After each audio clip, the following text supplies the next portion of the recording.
식사하시는 예수의 머리에 부으니 제자들이 보고 분하여 가로되 무슨 의사로 이것을 허비하느냐. 자, 여기 나오는 이 여인은 이 나사로의 동생인 마리아입니다. 마리아. 이 나사로가 죽었는데 예수님이 4일 만에 나사로의 무덤에 가서 나사로를 살린 일이 있었습니다.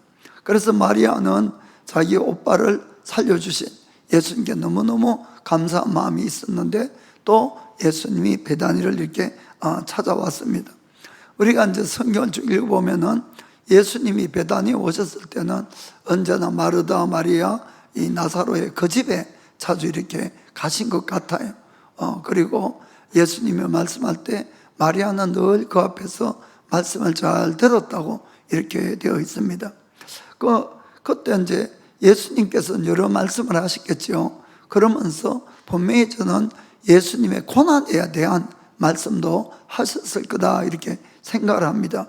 그리고 이번에 베다니에 온 이 날이 꼭 예수님께서 거주 금요일에 십자가에 돌아가시기 때문에 5일 전에 5일 전에 오신 그 날이었어요.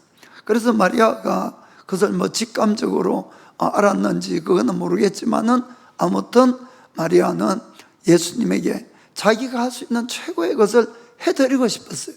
그래서 자기가 가지고 있는 가장 귀한 옥합을 깨뜨려서 예수님 머리에 이렇게 부어주셨어요. 그러니까 그 귀한 향유를 그냥 통째로 부었으니까 그 방은 정말 향기로 가득 찼을 것 같아요. 그런데 그 모습을 보고 어떤 제자들은 분해서 왜 이 옥합을 깨어서 향유를 이렇게 허비하느냐 이렇게 이제 질책을 한 겁니다. 마가복음 14장 5절에는 그 다음에 이렇게 되어 있어요. 이 향유를 300데나리온 이상에 팔아 가난한 자들에게 줄 수 있었겠도다 하며 그 여자를 책망한지라 이렇게 돼요. 일본말에 보면 기비식고 세메다 이렇게 되어 있어요. 그러니까 300데나리온은 적은 돈 아닙니다. 그 당시에 하루에 일당이 1데나리니까 일본으로 따지면 지금 한 300만 엔 정도 되는 큰 돈이죠. 큰 돈은. 그런데 그것을 허비했다는 거예요. 허비했다. 그런데 사실은 이 말을 한 것은 누군가 하면은 가룟 유다였어요.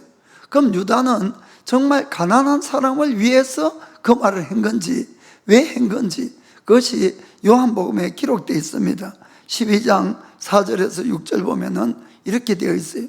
제자 중 하나로서 예수를 잡아줄 가룟 유다가 말하되 이 향유를 어찌하여 300데나리온에 팔아 가난한 자들에게 주지 아니하였느냐 하니 이렇게 말하면 가난한 자들을 생각함이 아니요 저는 도적이라 돈꾀를 맞고 거기에 넣는 것을 훔쳐감 이래라. 아멘. 성경은 다 기록되어 있어요. 이건 유다가 이야기했는데 가난한 사람 위해서 한 것이 아니고 자기가 돈꾀를 맞고 있으니까 이걸 헌금하면은 자기가 훔쳐갈 수가 있었는데 그걸 못하니까 그래서 분해서 그 마리아가 한 일을 그렇게 책망을 했다 이렇게 되어 있습니다. 그러면은 이것을 예수님은 어떻게 보셨을까 하는 그것이 더 중요하겠죠. 예수님이 그 다음에 6절부터 8절 보면은 마가복음에 예수께서 가라사대 가만두어라 너희가 어찌하여 저를 괴롭게 하느냐 저가 내게 좋은 일을 하였느니라. 가난한 자들은 항상 너희와 함께 있으니 아무 때라도 원하는 대로 도울 수 있거니와 나는 너희와 항상 함께 있지 아니하리라. 저가 힘을 다하여 내 몸에 향유를 부어 내 장사를 미리 준비하였느니라. 아멘. 예수님은 그가 나를 위해서 아주 좋은 일을 했다고 이렇게 말씀하시고 그 여인은 자기의 죽을 것을 알고 미리 내 몸에 향유를 부어서 장사를 미리 준비했다 이렇게까지 말씀을 한 겁니다. 우리가 좋은 일을 할 수 있는 기회에 가는 것이 어떤 일은 많이 있어요.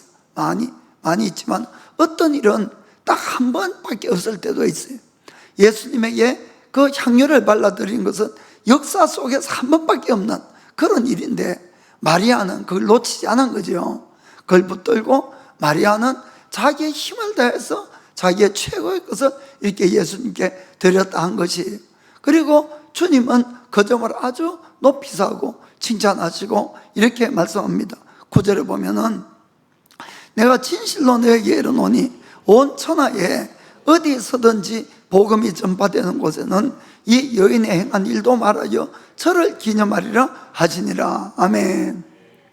이 사건은 이미 2000년 전에 일어났어요. 그럼에도 불구하고 오늘 이 시간에 이 일본의 가와사키 사이바이교에 있는 이 리빙워터 자체에도 복음을 전하면서 이 마리아가 한 그 일을 진짜 기념하고 이렇게 있는 것을 우리가 볼 수 있는 것입니다. 그렇기 때문에 우리가 주님을 위해서 또 복음을 위해서 희생한 것은 결코 이것이 무다라든지 이게 허비한 것이 아니다 이런 이야기입니다. 그것이 아니라 영원히 남는 것임을 여러분이 꼭 기억하시고, 그래서 기회가 있을 때마다 좋은 일을 할 수 있기를 주의 이름으로 축복합니다. 자, 그러면 마리아는 어떻게 그 순수한 마음을 가지고 그 헌신을 그렇게 할 수 있었겠냐 하는 그 이야기입니다. 첫째는 저는 마리아가 늘 예수님이 하는 말씀에 귀를 잘 기울였다고, 이것이 첫째 이제 이유라고 생각합니다.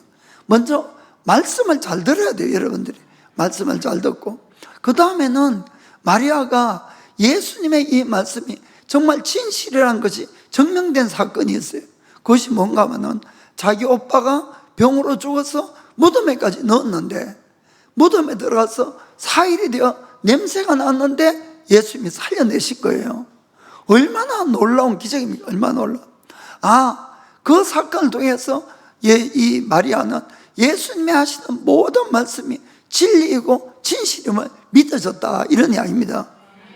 그렇기 때문에 이 사람이 정말 죽으면 그만이 아니라 반드시 심판이 있고 천국도 있고 지옥도 있고 영생이 있는 것이 믿어진 것이에요. 그리고 우리의 생명을 만드실 분이 바로 이 예수님이신 것도 믿어지고, 우리를 심판하실 분도 예수님인 것이 믿어진 겁니다. 그러니까 그 예수님에게 최고의 것을 드리고 싶었어요. 저는 그렇게 생각을 합니다. 그래서 우리의 믿음이 그냥 단순하게 머리로 끝나는 것이 아니고 정말 하나님의 살아계신가 이 성경 말씀이 마음으로 믿어지기를 주님으로 축복합니다. 자, 그런데 오늘 가룟 유다에 대해서 좀 생각을 해보겠습니다. 왜 유다는 예수님에게 뽑힌 12제자 중 한 명이었어요. 예수님을 열심히 따라다녔습니다. 그도 이 유다 나름대로는 모든 걸 버리고 따라간 거예요. 그렇지 않습니까? 예수님은 머리 둘 곳도 없다 그랬어요. 예수님은 정말 힘들게 복음을 3년 동안 이렇게 전할 때 유다도 고생을 하며 따라간 거예요. 그럼에도 불구하고 유다는 마지막까지 주님을 따라가지 못하고 마지막엔 주님을 배반하고 팔고, 그리고 그는 실패한 인생을 살고 말았다 이런 이야기입니다. 그 왜 그랬을까요? 금요일날 사모님이 이야기한 것처럼 두 가지예요. 두 가지. 첫째는 거듭나지 못했거나, 거듭나지 못하면은 우리가 하나님을 알지를 못합니다. 거듭나지 못했거나, 아니면은 거듭났다 해도 자기 속에 있는 욕심에게 져버렸다 이런 이야기입니다. 그래서 우리는 이 두 가지를 항상 경계를 여러분들이 꼭 하셔야 됩니다. 그래서 유다가 처음부터 거듭나지 못했다면은 예수님을 따라가는 목적이 처음부터 다른 거예요. 처음부터는 돈이었을 거예요. 무슨 말인지 아시겠습니까? 우리가 세상 사람들도 이 돈을 벌기 위해서 모든 희생을 할 수 있어요, 여러분. 그래서 주님을 열심히 따라가고 열심히 한다고 이 사람이 믿음 좋다, 그것은 꼭 아니라는 걸 여러분이 아시길 바랍니다. 그래서 처음부터 목적이 다른다면 천국을 갈 수가 없는 겁니다. 그런데 이제 문제는 우리가 거듭났음에도 불구하고 내 속에 있는 이 모든 옛사람, 나의 육신의 사람, 이 정욕 이런 것들이 다 죽느냐 하면 그렇지 않다는 걸 잘 깨닫고 하셔야 됩니다. 이거는 여전히 살아있어요.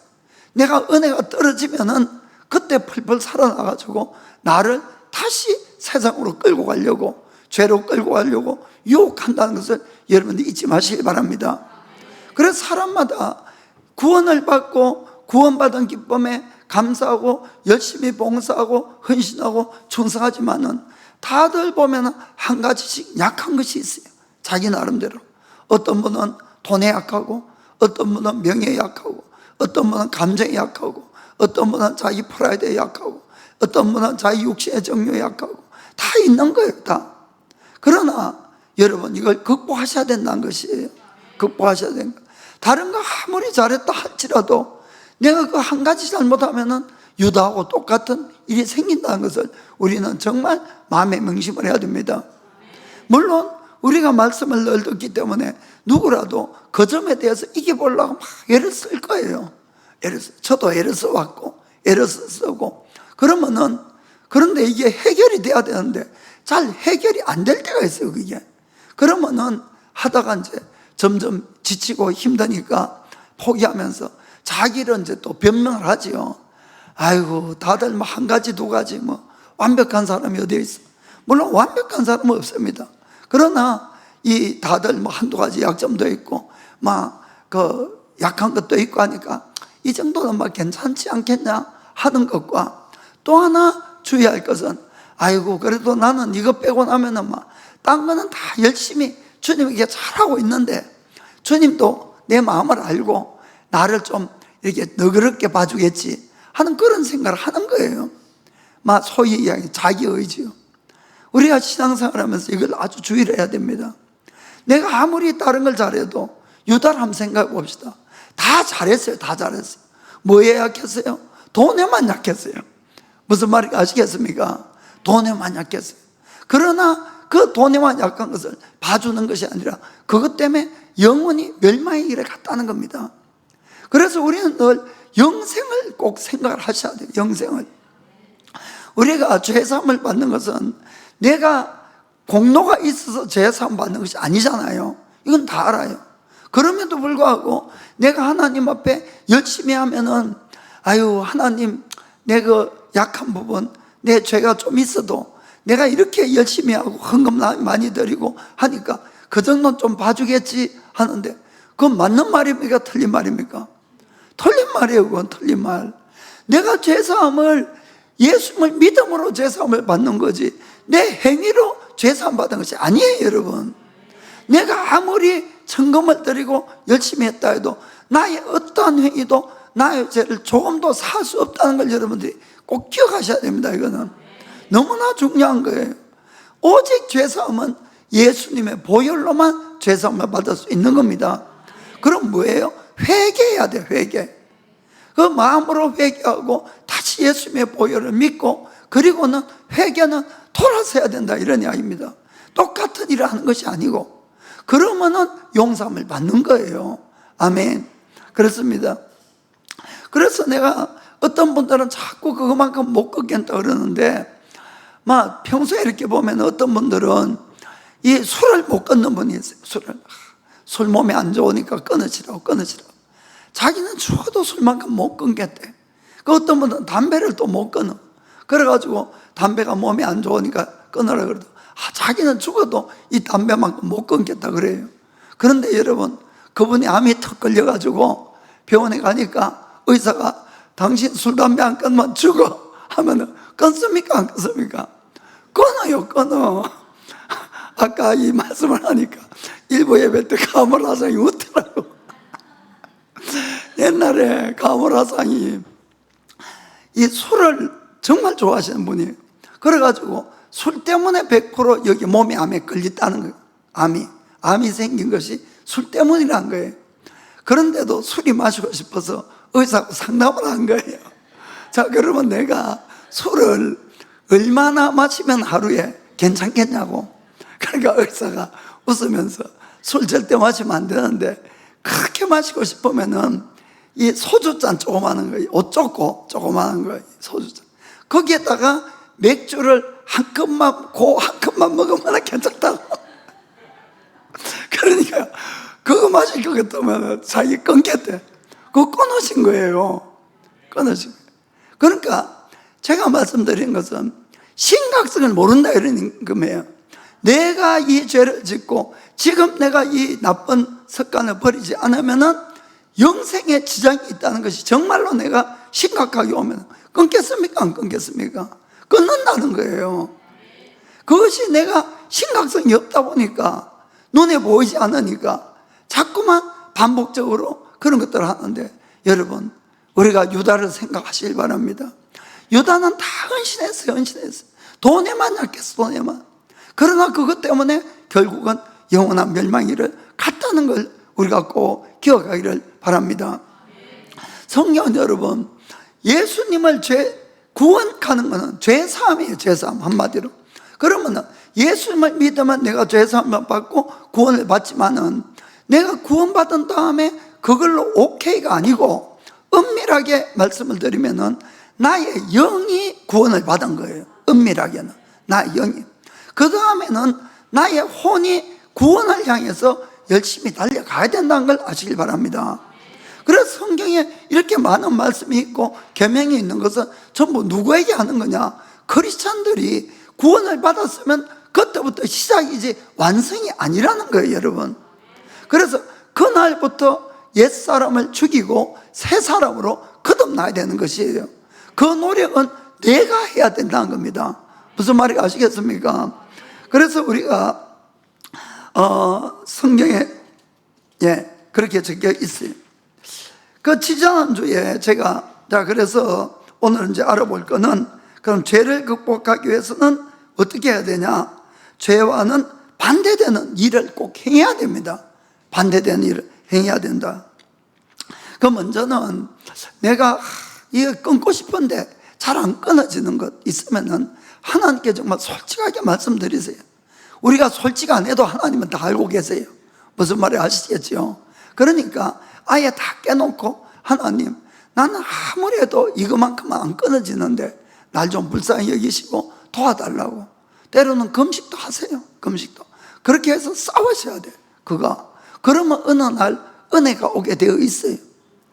제가 이제 지지난주에 한국 가서 없었는데, 그때 이제 저희 24년 전에 이 이청에 내장을 한 분이 있어요. 김주호 씨라고.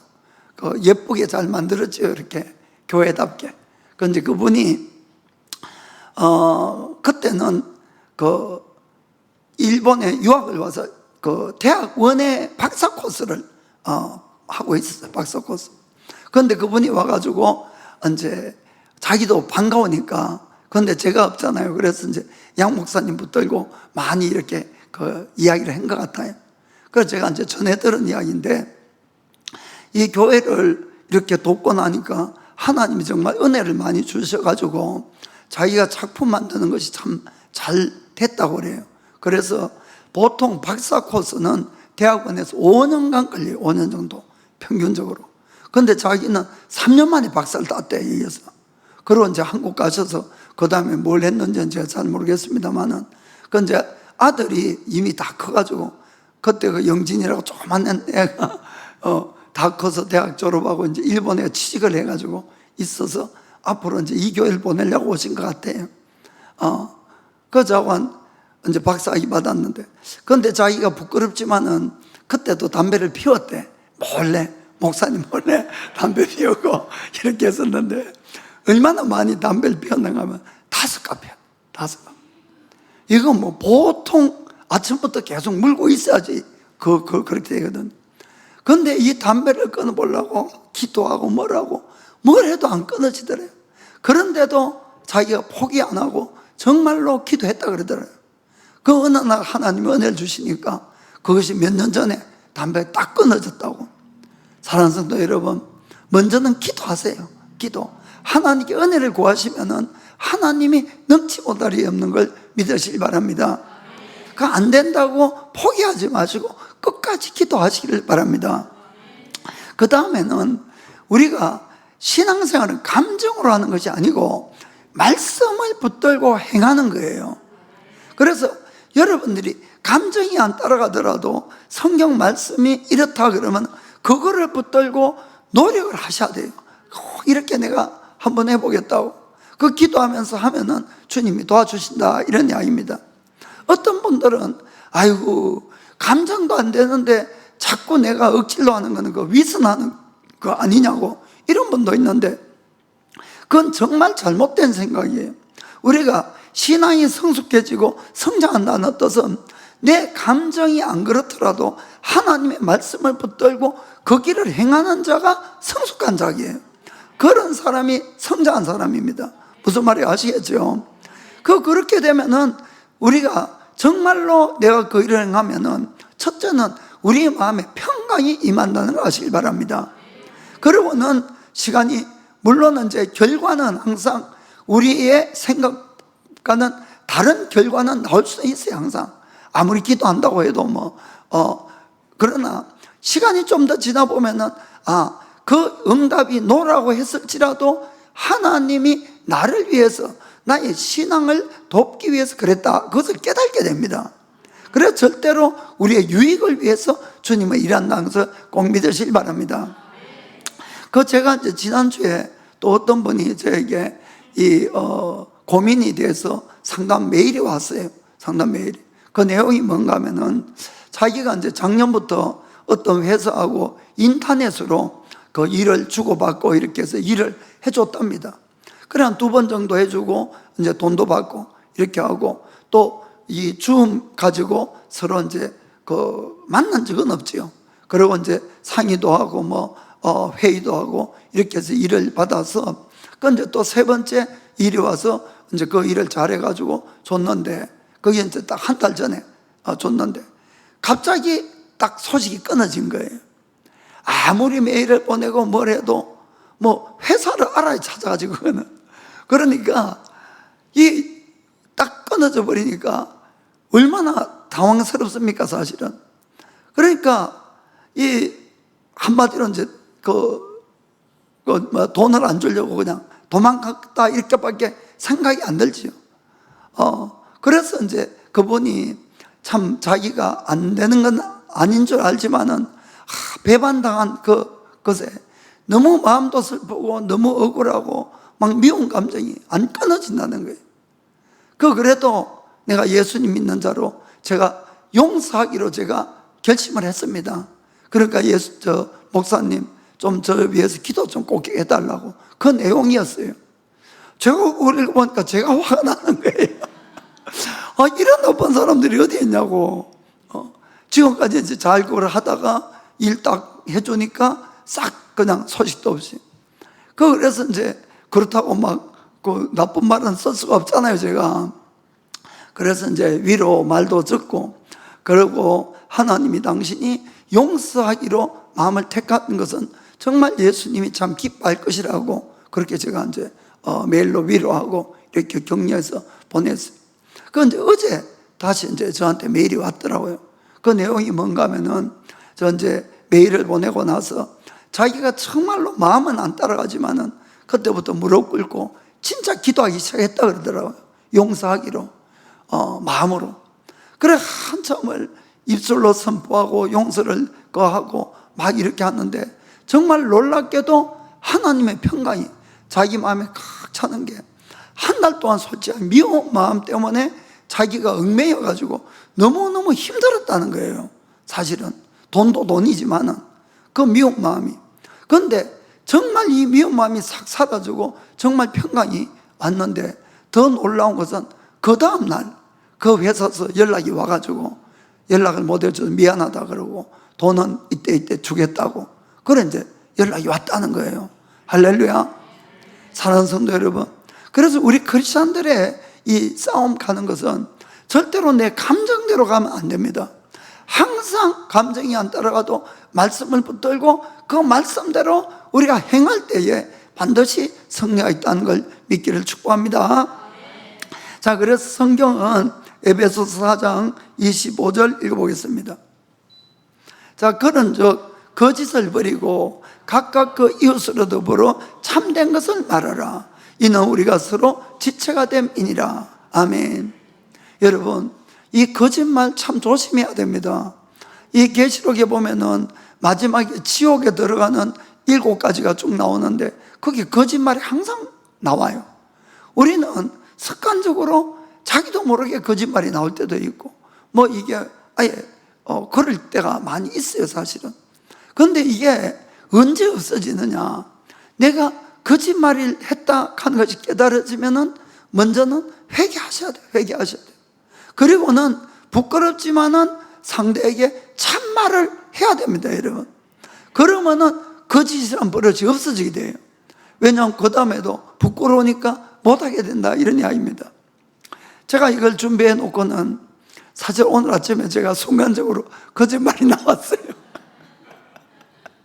제가 토요일마다 저는 이제 교회에서 자요. 교회에서 자고 아침에 이제 잠깐 기도하고 차 타고 이제 집에 가는데, 그때 사실은 이제 항상 그 창문을 열고 환기를 하고 가거든요.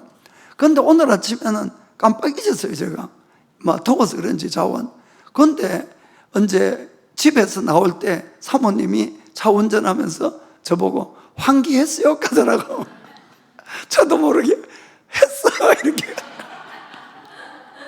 그렇게 나오니까 정말 순간적으로 했다겠는데 잘 생각해 보니까 안 한 것 같아요, 제가. 너무 부끄럽더라고. 제가 말도 못하고. 그런데 사실은 진짜 아무것도 아닌 것 같지만 이걸 내버려 두면 자꾸 제가 그런 습관이 든다, 이런 이야기입니다. 그래서 제가 그냥 생각이 계속 거기에 머물러 있었어요.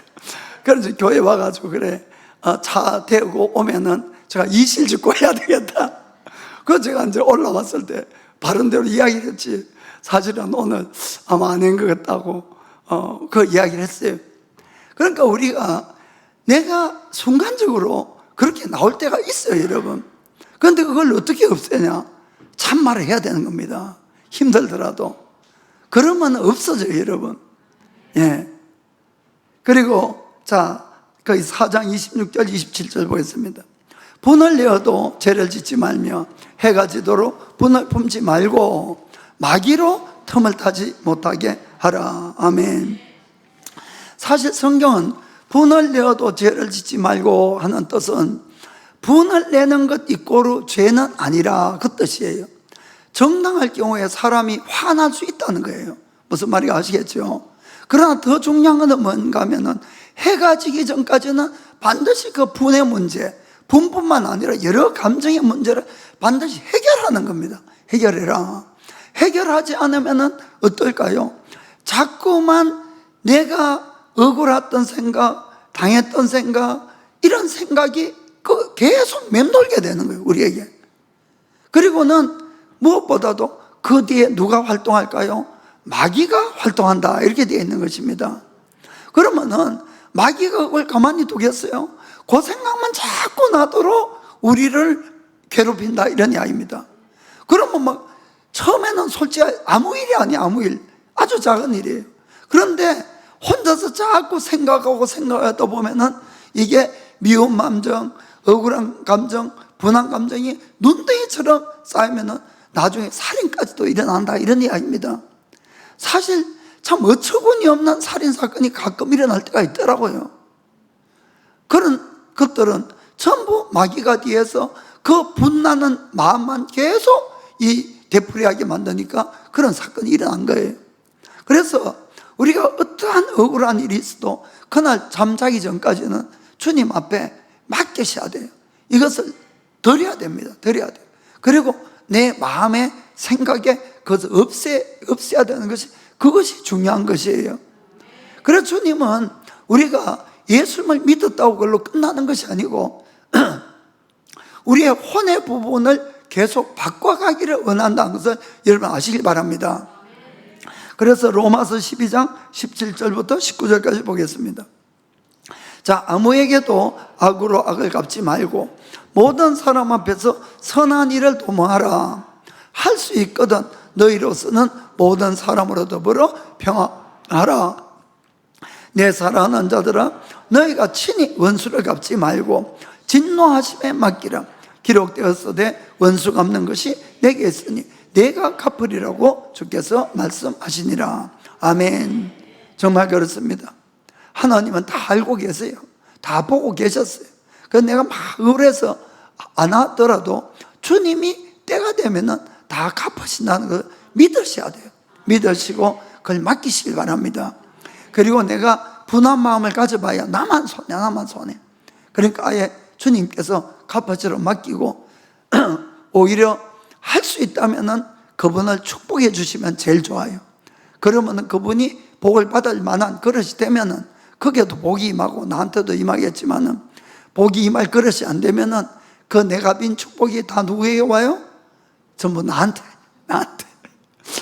그래서 축복하면서 그 사람이 합당하지 말지어다 이러면 안 되시고 그 사람 복 받도록 정말 축복하세요. 자, 우리가 또 이 금전에 대한 이 욕심은 누구라도 막 있을 수 있죠. 자, 28절 읽어볼게요. 도적질하는 자는 다시 도적질하지 말고 돌이켜 빈궁한 자에게 구제할 것이 있기 위하여 제 손으로 수고하여 선한 일을 하라. 아멘. 여기 막 도적질한다 하는 뜻은 물론 도적질하는 것도 있겠지만 우리가 돈을 자꾸 내 쪽으로만 모으려고 하는 그런 습관들이 좀 다들 있겠죠. 그러나 성경은 자꾸 욕심을 내서 억지로 모은다고 해도 그것이 내 것이 안 될 때도 많다고 되어 있어요. 오히려 남을 위해서 흩어서 구제해도 더 부하게 되는 일이 있다고도 말씀하는 겁니다. 돈을 모으려는 것도 모으는 기쁨이 있죠. 모으는 기쁨이. 그러나 여러분, 남을 구제할 때에 오는 기쁨도 있는 거예요. 그래서 내가 돈 욕심을 해서 헤어나질 못한다면은 정말 제가 권하고 싶은 것도 남을 위해서 쓰기 시작해야 됩니다. 그래야만이 내가 욕심을 이길 수가 있어요. 그리고 그렇게 할 때 더 큰 기쁨이 오고, 이 돈이라는 것이 어떻게 쓰는 것이 가치가 있다. 버는 목적은 사실 쓰려고 하는데 막 버는 데만 집중을 해서 모으는 데만 이 집착을 하는 그런 분들이 있는데, 그러면 평생 그냥 힘들게 살다가 끝나는 겁니다. 돈은 실컷 모았는지 몰라도 자기는 쓰지도 못하고 발발 들다가 그냥 가는 수가 있어요. 이 록펠러한 사람이 그랬었어요. 여러분이 아는 석유왕 록펠러.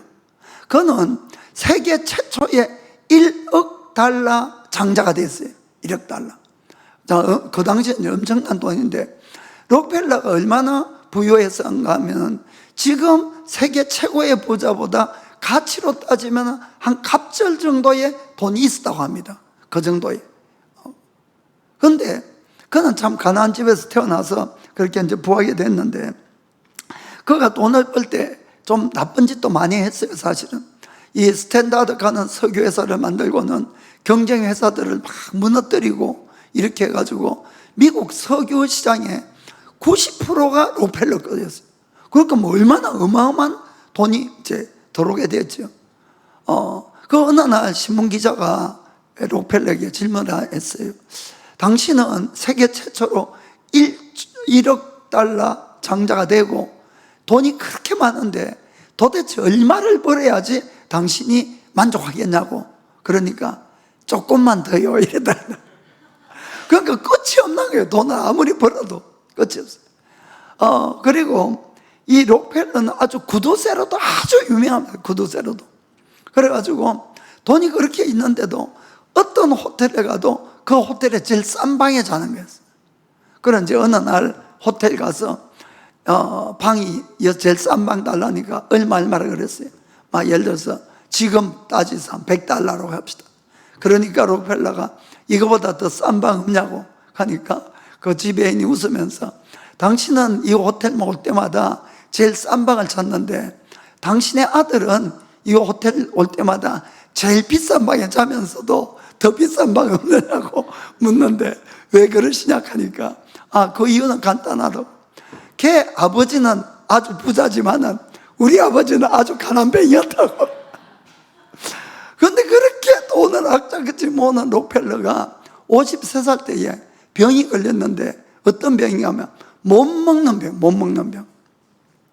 이거는 뭐 암도 아니고 먹지를 못하는 거예요. 먹지를. 그래서 하루에 먹을 수 있는 양이 우유 겨유 한 컵하고 비스켓트 몇 장. 돈은 정말 뭐 엄청 세계에서 제일 부자니까. 그러니까 이 병원에 이제 입원을 해서 1년 정도 지나니까 완전 사람이 막 바짝 말라가지고 이 혼자 걷지도 못하고 이 의자에 이제 그 구르마이스에 태워가지고 이렇게 다녔어요. 그런데 이제 어느 날 그 병원에 이 입구에서 막 어떤 흑인 그 어머니가 7살쯤 되는 여자아이를 안고 막 울면서 막 사정하는 걸 보게 돼요. 그런데 그때만 해도 옛날이니까 돈이 없으면 병원에 치료를 안 시켜준 거예요. 그런데 이 어머니는 이 딸이 죽어가니까 그렇게 이제 울면서 하는데 병원에서는 못 본 척하고 그냥 가라고 자고 이러니까 록펠러가 처음으로 자기 돈을 남을 위해서 쓴 거예요.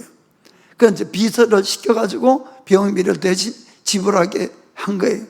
그러니까 2주쯤 지났을 때에 이 죽은 듯이 완 그 여자아이가 이 건강해져서 막 복도에서 뛰놀면서 자기 엄마하고 기뻐하면서 막 안고 이렇게 이야기하는 모습을 보고는 갑자기 막 가슴이 뜨거워지고 자기도 모르게 눈물이 나면서 지금까지 겪어보지 못한 이 기쁨이 확 올라온 거예요. 그때부터 록펠러가 인생을 바꾸기 시작했어요. 54살 때 바꿔가지고는 지금까지는 돈 버는 일에만 집착하는 사람이 남을 위해서 이제 돈을 쓰기를 시작했어요. 쓰기를.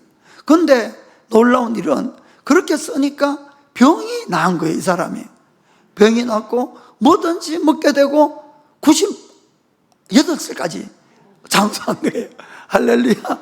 그리고 그분의 책에 보면은 자기의 전반전과 후반전에 대한 이야기를 적어놨어요. 사람의 행복이 과연 어디 있고 기쁨이 어디 있냐 하는 그 이야기가 거기에 적혀 있는데 그렇습니다. 남을 위해서 쓸 때에 그 돈은 가치가 있고 그것이 정말 얼마나 큰 기쁨을 주는지. 또한 그것뿐만 아니고 잠언 19장 17절에는 이렇게 약속하고 있습니다. 가난한 자를 불쌍히 여기는 것은 여호와께 꼬이는 것이니 그 선행을 갚아주시리라. 아멘. 여러분이 가난한 사람도 없고 주위 사람도 없는 거 결코 그것이 손해가 아니라는 걸 아시길 바랍니다. 허비하는 것이 아니에요. 그것이 하나님께 그것은 구워주는 것이 되고 하나님이 반드시 갚아주신다. 아멘. 그걸 여러분이 꼭 기억하시길 바랍니다. 자, 그 다음에 에베소서 4장 29절 읽겠습니다. 무릇 더러운 말은 너희 입 밖에도 내지 말고 오직 덕을 세우는 데 소용되는 대로 선한 말을 하여 듣는 자들에게 은혜를 끼치게 하라. 아멘. 그렇습니다. 여러분, 말이 얼마나 중요한가를 믿는 사람은 특별히 깨닫길 원합니다. 우리의 말이야말로 영이에요. 영. 생명이라는 것을 여러분들이 아시길 바랍니다.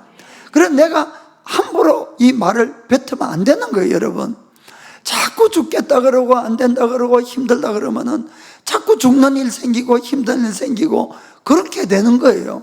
자기 입에서 나온 대로 그것이 되는 거예요. 힘들더라도 주님이 도와줄 거야, 반드시 주께서 낫게 하실 거야, 이런 식으로 여러분들이 이 말을 하면은 반드시 그렇게 돼 가는 것이에요. 그렇기 때문에 내가 말하는 것을 정말 주의해야 됩니다.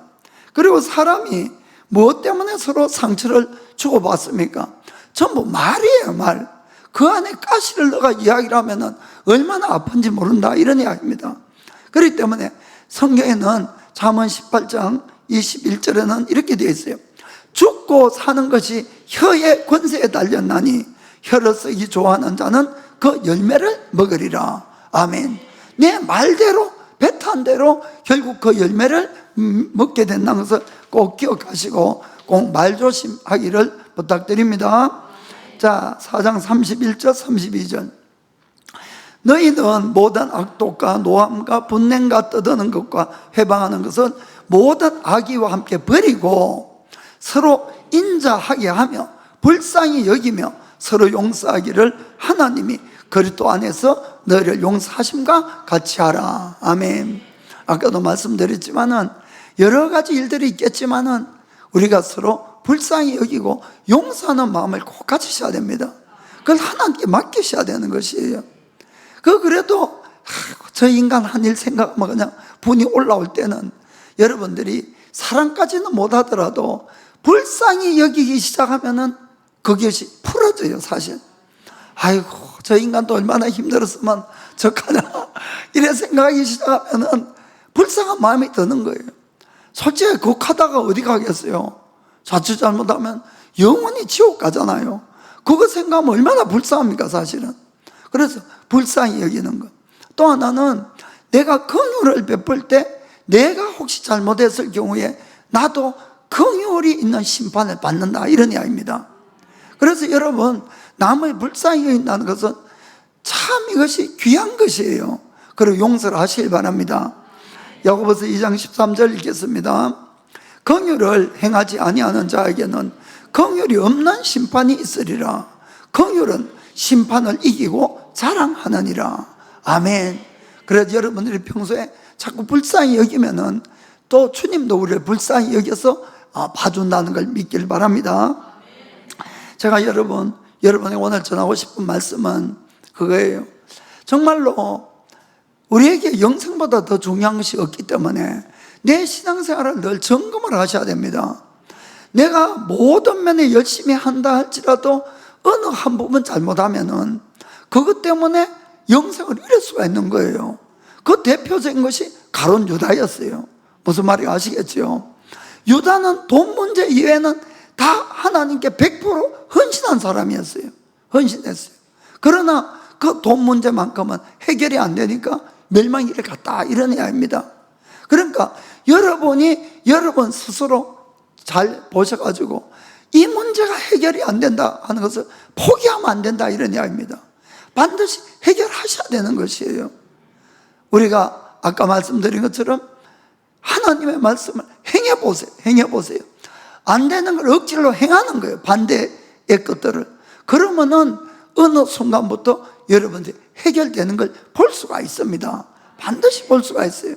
그래서 절대로 포기하지 마시고 우린 유다가 되면 안 되는 거예요. 마지막까지 우리가 주님 앞에 바른 자가 되어서 정말 다 우리가 영생을 얻게 되기를 축복합니다. 마지막에 우리가 억지로라도 우리가 주님의 십자가를 지게 되면은 주님 앞에 우리가 그것도 큰 상급이 있다는 걸 우리가 믿기를 바랍니다. 이 마리아는 예수님에게 감사했어요. 그래서 자기가 스스로 이 옥합을 깨고 이 향유를 부어줬지만은 이 구레네 사람 시몬이라는 사람은 예수님도 모르는 사람이에요. 예수님도 전혀 모르고 억지로 십자가를 지게 되는 일을 당하게 되는 거예요. 그런데 이 사람이 큰 은혜를 받았다는 걸 잠깐 보길 원합니다. 자, 마가복음 15장 19절 20절까지만 읽겠습니다. 먼저 갈대로 그의 머리를, 예수님의 머리를 치며 침을 뱉으며 꿇어서 절하더라. 희롱을 당한 후에 자색 옷을 입히고 도로 그의 옷을 입히고 십자가에 못 박으려고 끌고 나가니라. 아멘. 예수님은 목요일 날 저녁에 잡혀졌어요. 그리고는 이 병사들이, 로마 병사들이 보는 것처럼 온갖 희롱을 당하고 고문도 하고 채찍질도 하고 그렇게 막 밤새도록 그렇게 힘든 일을 당하셨죠. 예수님을 끌고 이제 십자가로 못 박기 위해서 예수님에게 십자가를 지기 위해서 끌고 왔는데 예수님이 기력이 없으니까 자꾸 쓰러지는 거예요. 자꾸. 그러니까 이 병사들도 이 곤란하니까 그 주위를 둘러봐서 누가 십자가를 질 만한 건장한 사람이 없는가 하고 이제 사람을 찾는 거예요. 자, 그것이 21절 22절 보겠어요. 마침 알렉산더와 루포의 아비인 구레네 사람 시몬이 시골로서 와서 지나가는데 저희가 그를 억지로 같이 가게 하여 예수의 십자가를 지우고 예수를 끌고 골고다라 하는 곳, 번역하면 해골의 곳에 이르러. 아멘. 이 골고다 언덕까지 끌고 왔는데 그때 구레네 가는 것은 지금 아프리카 북부의 리비아예요. 리비아. 아주 멀지요. 예루살렘에는. 아마 그쪽에 살고 있는 유대인이었어요. 그러니까 이름도 시몬이고. 그런데 그가 이제 6월절이 되니까 예루살렘에 이 명절을 지키기 위해서 온 거예요. 그 보니까 시골에서 와서 지나가는 사람이었어요. 그 지나가는데 운 나쁘게 걸렸다, 이런 얘기입니다. 한마디로. 그래가지고 그 시몬을 떡 잡아가지고는 이 십자가를 지우고 예수님 대신에 십자가 지고 이제 골고다 언덕까지 같이 올라가게 됐죠. 시몬 입장에서는 아니 사람도 이렇게 많은데 하필 내가 왜 재수없게 걸렸지? 그 생각을 할 수가 있는 거예요. 그렇지 않겠습니까? 그래서 그날 자기가 볼 때 그날 자기가 참 제일 운이 없는 사람, 어떤 그런 마음도 들었을 것 같아요. 그런데 이 소개를 보면은 어떻게 되어 있는가 하면은 알렉산더와 루포의 아비인 시몬 이렇게 적혀 있는 거예요. 성경에 누구를 소개할 때는 항상 아버지의 이름이나 위에 할아버지 이름이 먼저 나오죠. 누구누구의 아들 누구누구 이렇게 되어 있습니다. 예를 들어서 이새의 아들 다윗, 예를 들어서 또 디메오의 아들 바디메오 이런 식으로. 무슨 말인지 아시겠죠? 그런데 여기는 거꾸로 아들의 이름이 먼저 나오고 아버지의 이름이 먼저 나왔다 이런 이야기입니다. 그것은 이런 거예요. 이 마가복음이 적힌 것이 AD 65년에서 70년 사이다 이렇게 추정을 하고 있습니다. 십자가의 사건은 AD 33년에 일어났잖아요. 그러면 35년 정도가 지난 거예요. 35년. 자, 그러면 AD 65년 경에는 사람들이 그때 예수님의 십자가를 누가 진 사람이 있는데 누군지 아무도 몰라요. 시몬이 누군지.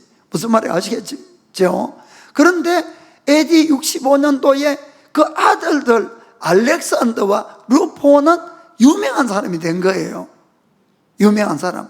그러니까 사람들에게 시몬을 소개하는데 그 알렉산더와 루포의 아버지가 그때 십자가 졌다 이렇게 기록한 거다 이런 이야기입니다. 무슨 말인지 아시겠죠? 그러면은 이 루포나 알렉산더가 어떠한 사람들인가? 자, 로마서 16장 13절 보면 나옵니다. 자, 주 안에서 택하심을 입은 루포와 그 어머니에게 문안하라. 그 어머니는 곧 내 어머니니라. 아멘. 이 누가 기록했습니까? 사도 바울이 루포를 어떻게 인정합니까? 주님 안에서 택함 받은 루포다 이렇게 인정한 거예요. 그리고 실제로 루포는 그 뒤에 로마의 교회 감독으로 총감독이 되는 그런 사람입니다. 그런데 또 한 가지 이 사도 바울이 그의 어머니는 곧 내 어머니다 이렇게 이야기하는 거예요. 그 어머니에게 좀 안부 좀 전해달라 이렇게 이야기했잖아요. 그러면은 루포하고 바울하고 형제인가? 그건 아니에요. 그건 그 뜻이 아니고 이 바울이 이야기하는 것은 루포의 어머니는 나의 어머니와 같은 그런 분이다 그런 뜻이에요. 그런 분이다. 이 한마디로 이 바울이 루포 어머니에게 아주 신세를 많이 졌어요. 그건 좀 이따 이야기를 할게요. 그러면은 저 시몬에 대해서는 다시 잠깐 보겠습니다. 시몬은 그때 이 6월절에 맞이해가지고 예루살렘을 갔는데 갑자기 어느 사람이 막 채찍에 맞고 뭐 피투성이 돼가지고 십자가를 끌고 가다가 쓰러지고 하는데 갑자기 로마 병사들이 자기를 꼭 붙어봐가지고 너 십자가 대신 적하고는 사형수의 십자가를 자기가 운 없게 지고 같이 그것도 골고다까지 가게 된 거예요. 자기는 그냥 지나가는 길인데 무슨 말인지 아시겠습니까? 아주 운이 나쁘다고 생각했지만은 거기에서 자기가 여러 가지 신기한 일들을 너무 많이 본 거예요. 그 십자가 위에는 유대인의 왕 예수 이렇게 십자가 팻말에 적혔지요. 그것뿐만 아니라 예수님이 십자가 매달린 것이 오전 9시거든요 3시간 후에 12시부터 오후 3시까지 완전히 천지가 캄캄해져요. 예수님이 돌아가실 때 큰 지진이 일어나고 그것뿐만 아니라 성전에 이 성막 이 지성소와 성소 사이에 커튼이 위에서부터 밑으로 쫙 두 개로 갈라지는 그런 사건이 있었어요. 자원 그런 사건을 통해서 그가 이분이 보통 분이 아니다 하는 것에서 예수님을 믿게 됐다 이런 이야기입니다. 무슨 말이야? 그리고는 이분이 그 다음에 주의 일을 하는 자가 되는 거예요. 자, 사도행전 11장 19절만 먼저 읽어볼까요? 때에 스데반의 일로 일어난 환란으로 인하여 흩어진 자들이 베니게와 구버로와 안데오까지 이르러 도를 유대인에게만 전하는데 아멘. 자, 여기 보면은 그 당시에 먼저 믿은 건 유대인들밖에 안 믿었어요, 예수님을. 그리고 박해를 받아서 흩어졌는데 그들이 밖에 가도 누구에게만 복음을 전합니까? 유대인에게만 전했다는 거예요. 밖에 나가서 외국에 사는 유대인에게만. 그런데 그 다음 구절 보겠어요. 그 중에 구버로와 구레네에서 몇 사람이 안디옥에 이르러 헬라인에게도 말하여 주 예수를 전파하니. 보세요. 여기 구레네에 있는 몇 사람도 예수를 믿은 거예요. 그리고 안디옥에 가서 복음을 처음으로 외국 사람에게도 전하기 시작했어요. 이 사람들이 전하니까 21절에 주의 손이 그들과 함께 하심에 수단 사람이 믿고 주께로 돌아오더라. 아멘. 그래서 안디옥에 교회가, 큰 교회가 생기기 시작했다, 이런 이야기입니다. 무슨 말인지 아시겠죠? 그럼 바울하고는 언제 만나냐? 바로 안디옥 교회에서 같이 사역을 한 거예요. 13장 1절 보겠어요. 사도행전. 안디옥 교회에 선지자들과 교사들이 있으니 곧 바나바와 니게르라는 시몬과 구레네 사람 루기오와 분봉왕 헤롯의 젖동생 마나엔과 및 사울이라. 아멘. 여기 5명의 교역자가 나오는데 바나바 다음에 나오는 것이 니게르라는 시몬이에요. 니게르 하는 거 흑인이란 뜻이에요. 그러니까 리비아 사람이니까 좀 얼굴이 까맣잡잡했다, 이런 이야기입니다. 그것이 바로 이 시몬이 바로 예수님 십자가 지은 시몬이다, 이런 이야기입니다. 자, 그러면은 우리가 추측을 해볼 수가 있어요. 여기 5명의 교역자 중에 제일 나이가 어린 것이 누굽니까? 사울이죠. 사도 바울이에요. 사도 바울. 그는 혼자 살았어요. 그러면은 당연히 어디 가서 밥을 얻어 먹어야죠. 그럼 누구하고 살았겠어요? 시몬의 집에 제 생각에는 살은 것 같아요. 그러니까 루포도 잘 알고 그가 거기에서 살면서 늘 신세를 지니까 그 루포의 어머니는 자기 어머니 같은 그런 마음이 들었다, 이런 이야기입니다. 무슨 뜻인지 아시겠죠? 그래서 이 바울이 이 루포가 하나님께 택함받은 자일 뿐만 아니라 그의 어머니는 곧 나의 어머니니까 그 어머니에게 여러 식구 캔 것을 적어놨다, 이런 이야기입니다. 아멘. 여러분, 여기서 한번 생각해 볼 수 있는 것은 우리가 그 6월절 때에 이 시몬은 그날 제일 자기가 운이 없다고 생각했을 수도 있어요. 왜냐하면 지나가다가 갑자기 십자가 지고 그 골고다까지 따라갔으니까. 그러나 가장 큰 운수 대통한 사람이 됐다는 거죠. 그 십자가 지고 그 일을 계기로 자기는 예수님을 믿게 되어서 영생을 얻었을 뿐만 아니라 하나님의 일을 함으로 말미암아 성경에도 기록된 사람이 되고 그 자손은 더 복을 받아서 더 예수님 앞에 쓰임을 받는 그런 자녀들이 되는 복을 받았다는 것입니다. 아멘. 그래서 여러분, 우리가 죄도 극복해야 되지만 제가 더 강조하고 싶은 것은 더 주의 일을 열심히 하기를 원합니다. 마리아처럼 내가 정말 늘 감격해서 그렇게 주의 일을 하면은 그것이 가장 좋겠지만은 그것이 안 되더라도 믿음이 안 따라가서 억지로 가끔은 우리가 일지라도 주의 십자가를 지길 바랍니다. 그것이 바로 복이 되는 거예요. 시몬처럼 그도 복을 받고 그 자손에게도 복이 임한 것을 우리가 볼 수가 있는 겁니다. 그래서 사도 바울은 우리에게 이렇게 권면해요. 이 고린도전서 15장 58절 읽고 마치도록 하겠습니다. 그러므로 내 사랑하는 형제들아, 경고하며 흔들리지 말며 항상 주의 일에 더욱 힘쓰는 자들이 되라. 이는 너희 수고가 주 안에서 헛되지 않은 줄을 암이니라. 아멘. 자, 기도하겠습니다.